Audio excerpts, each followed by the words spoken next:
La Chambre des communes et le Sénat ont une façon différente de voir et d'analyser et d'étudier un projet de loi. La Chambre des communes, qui initie la plupart des projets de loi, va le faire parce qu'on veut répondre à une problématique, à une situation qui se passe dans le pays, où on veut répondre à des demandes de Canadiens et Canadiennes, et le faire dans un respect des contraintes financières. Quant au Sénat, nous, notre mission, c'est une deuxième lecture non partisane et objective de ces mêmes projets de loi. Et l'objectif, c'est d'essayer donc de contribuer à améliorer le projet de loi pour tenir compte des régions et des minorités.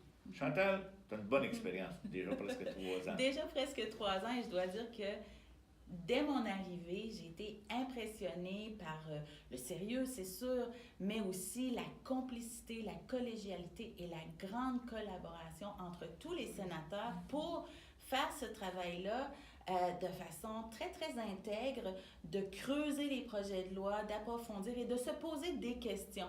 Et quand on a un projet de loi, parmi les nombreuses questions qu'on peut se poser, on se demande est-ce que le projet de loi est conforme à la Charte des droits et libertés? Est-ce que ce projet de loi-là est compatible avec des traités internationaux?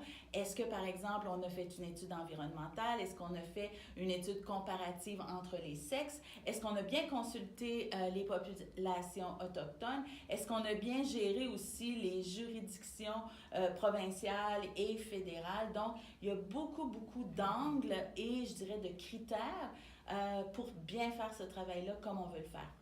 Effectivement, je pense que Chantal, tu as raison. Puis un exemple, on a eu un dossier important, souviens-toi, le projet de loi sur le cannabis, où il y avait des questions d'éthique importantes.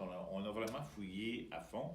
Mais un des impacts qui a été de faire comprendre au fédéral, au gouvernement fédéral, à la Chambre des communes, qui voulait répartir les revenus de taxation entre les provinces et territoires et le gouvernement fédéral, leur faire comprendre que les gouvernements de proximité, qui sont les municipalités, allaient être des intervenants de première ligne. Donc, on a réussi à les convaincre d'attribuer une partie de cette taxe-là aux municipalités pour faire face à ce nouveau défi qui est la légalisation du cannabis. Absolument. Et puis ça, c'est un des meilleurs exemples, je pense, de la grande contribution du Sénat, mais ce n'est pas le seul. Il y avait eu aussi l'aide médicale à mourir. Oui. Mais dans le cas du cannabis, tout le monde a été hyper engagé, dynamique. On a proposé quelque chose comme 46 amendements, mais là-dessus, ce qui est intéressant, c'est la grande majorité, 33, ont été acceptés par le gouvernement. Donc, quand on se demande là, qu'est-ce qui se passe ou que font les sénateurs, mais ça, c'est vraiment du concret, là.